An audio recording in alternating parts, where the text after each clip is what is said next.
everybody, I'm Aila, Jade, Sariego, and together with my group mates, we're going to discuss to you the curriculum evaluation through learning assessment.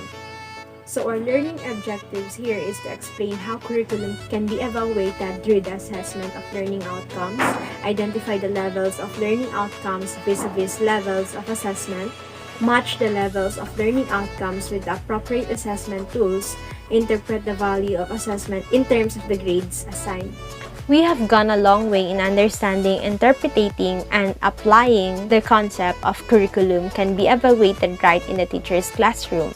Finding out if planned, written, implemented curriculum are functioning as intended in the assessment of the learning is very crucial. The big question here is we're focusing on how does teacher know that the students have learned from what they have been taught. Many educational practitioners agree that the measure of one's teaching is indicated by what the children have learned. The teacher cannot claim that he or she has taught if students have not learned anything. So let's find out in this lesson that the assessment of the learning is an evaluation process that tells whether the intended learning outcomes through the teaching learning process has been converted to achieve learning outcomes. We will also find out that the learning outcomes can be measured through the use of different assessment tools. Now let's talk about the PQF or the Philippines Qualification Framework. PQF is a reference system of national standards of what qualifications one has earned by education and training in the Philippines. It also specifies what an individual has learned in and out of formal schooling, lifelong learning. Based on qualifications, levels and degrees of competencies on knowledge, skills, applications, value, and degree of independence. Here is a diagram of the PQF detailing the levels from the basic education to higher education in the Philippines educational system. As you can see, PQF is divided into 8 levels, level 1 to level 8.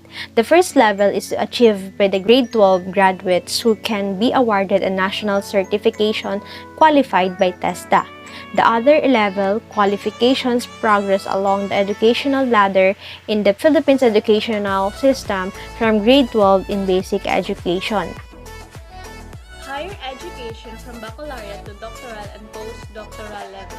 In all 8 levels, the individual is expected to achieve specific standards and competencies as evidenced in learning outcomes.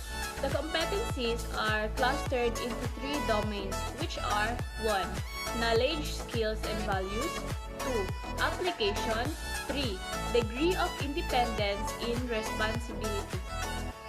For the grade 12, under the domains of knowledge, skills, and values, one must possess functional knowledge across range of learning areas and technical skills in chosen career tracks with advanced competencies in communication, scientific, critical, and creative thinking, and use of technologies. Understanding of right or wrong, one's history and cultural heritage, deep respect of self and others. Under the domain of application, apply functional knowledge, technical skills, and values in academics and real-life situations through sound reasoning, informed decision-making, and judicious use of resources. Under the domain of degree of independence, one must apply skills in varied situations with minimal supervision. Under the baccalaureate degree, under the knowledge, skills, and values, one must possess broad and coherent knowledge in the field of discipline or profession. Under the application, apply knowledge, skills, and values in a professional work. And under the degree of independence, work independently alone. For master's degree, under knowledge, skills, and values, one must possess broad and deep knowledge in a field of discipline or profession. Under the application, apply deep knowledge, skills, and values in the professional work and research. Lastly, under the degree of independence, work independently. Lastly, under the doctoral and postdoctoral degree, One must generate new knowledge, skills with established values in a discipline or profession. Under the application, apply in professional work and research as leader or initiator. And under the degree of independence, highly independent in work, initiate and lead and initiate others. Take note that Levels 1, NC1, Level 2, NC2, Level 3, NC3, Level 4, NC4, and Level 5 will be certificated by TESDA, while Level 5 diploma may either be awarded by TESDA or CHED in their respective programs. The ASEAN Qualification Framework is the ASEAN framework upon which the PQF and the other ASEAN members countries are referencing so that there will be no ease in the mobility or professional students among others. Matching the competencies and outcomes with the PQF by doing learning assessment. The mastery of the learning outcomes in terms of knowledge, process, understanding, and performance are measured in formal education, starting with basic education. The measurement is often referred to as assessment. In 2012, BPED issued Department Order Number 73, which is the K-12 grading system. It was known as the KPUP grading system, which is knowledge, process, understanding, and performance. If you recall, this is how our teachers graded us in high school when we were checking our papers after the exam. I noticed that each part of the test has its own qualifications, such as KPUP, based on the types of test. And for the further understanding, let us look at how the KPUP is calibrated in the different levels, with level 1 as the lowest and level 4 as the highest level for use in formative assessment. Learning level 1, which is the knowledge, described as factual knowledge, conceptual knowledge, procedural knowledge, and metacognition. And for the sample guide question, number 1 is, what do you want your student to know in terms of facts, concept, procedure, and multiple thinking?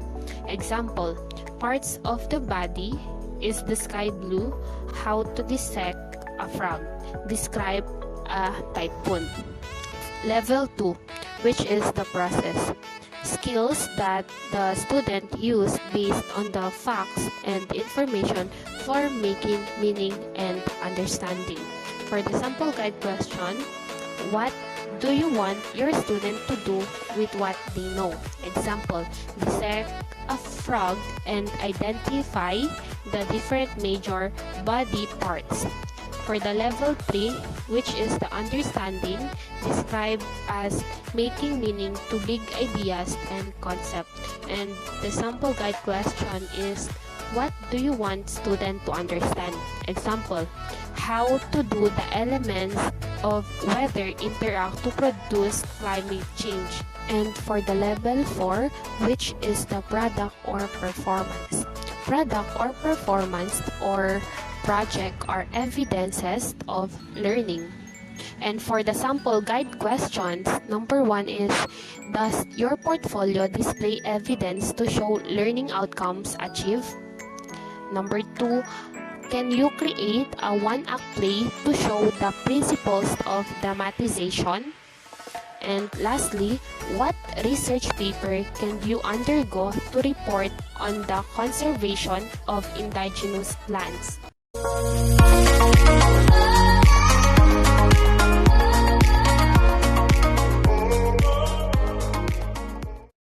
Hi guys, I'm Molina, and for today I'll discuss to you the types of tests to measure knowledge, process, and understanding. So first, objective tests. These are the tests that require only one and correct answer. It is difficult to construct but easy to check. So example, pencil and paper test. As the name suggests, the test is written on a paper and requires a pencil to write. However, in modern times, a pencil and paper test can also be translated to an electronic version, which makes the test paperless. So next, we have simple recall. This is the most common tool to measure knowledge. These are the varieties of simple recall tests to include fill in the blanks, enumeration, identification, and simple recall. Next is alternative response test. This is a type of paper and pencil test where two options or choices are provided. The items can be stated in a question or a statement form. It is answerable by true or false. Example, the Philippine population has reached 1 million. Next example is answerable by yes or no. Example has the Philippine population reached 1 million. Next is multiple choice test. This is a type of identified as the most versatile test type because it can measure a variety of learning outcomes. It consists of a problem and a list of suggested solutions. The incomplete statement or direct question is called the stem. The list of suggested solutions in words, numbers, symbols, or phrases are called alternatives, options, or choices. There should be 3 to 5 options in each item. The correct alternative is called the answer, while the remaining options are choices are called distractors or decoys. Some multiple choice items are presented with a stimulus material. These are the example of direct question. What is not a member of Asian 2015 Economic Community? A. Vietnam, B. Korea, C. Malaysia, and D. Philippines. Next is the example of incomplete sentence. A country in Southeast Asia which is not a member of Asian 2015 Economic Community is A. Vietnam, B. Korea, C. Malaysia, D. Philippines. All the alternatives are correct but only one is the best. The last one is matching type test. The most common matching type test is made up of two parallel columns. The first column A is the premise that presents the problem, and the second column B provides the answer. There are many modified matching types as well. Matching type test is useful in measuring factual information as well as relationships between two things, ideas, or concepts. It reduces guessing to the minimum of compared to alternative response tests. The sum of relationships that can be matched are found in the matrix below. So, relationships that can be used in match type tests: persons, achievements, dates, historical events, terms, definitions, principles, illustrations, parts, functions, machines, uses, disease, and causes. Hi, this is my report about curriculum evaluation through learning assessment. Number 1. Perfect matching type. The number of column A is less than the number of the response in a column B. The response can only use once. And this is the sample of a perfect matching type. And see the difference between the column A and the column B. Number 2. Imperfect matching type. The number premise in the column A is not equal to the number of the response of the column B. The other way around, the response of the premise can be used more than once. This is the sample of imperfect matching type. Match them with the evaluation model they have been identified within column B, and you can use the letter once or more than one. Number 3. Subjective test. It learning outcomes which indicate ability to originate and express idea. Is difficult to test through objective type test. Hence, in subjective type test, answer through reflection, insight, and opinion can be given through essay. And the subjective test where student asked to give an argument about a prompt and support it with evidence. The sample of the subjective test, the oral and the essay examination. Number 4. Essay. An essay is generally a piece of writing that gives the author own argument, but the definition is vague, overlapping with those a letter, a paper, an article, and a short story. And these are the steps to write an essay. Number 1. Decide what kind of essay to write. Number 2. Brainstorm your topic. Number 3. Research the topic. Number 4. Choose a writing style. Number 5, develop a thesis. Number 6, outline your essay. Number 7, write your essay. Number 8, edit your writing in check spelling and grammar. Restricted response item. Pose a specific problem for which the student must recall proper information, organize it in a suitable manners, and express it within the limits of the posed problem. And the last one, extended response item. Have traditional being called essay question, an extended response item is an open-ended question that begins with some type of prompt. This question allows students to write response that arrive at a conclusion based on their specific knowledge of the topic. Thanks for watching.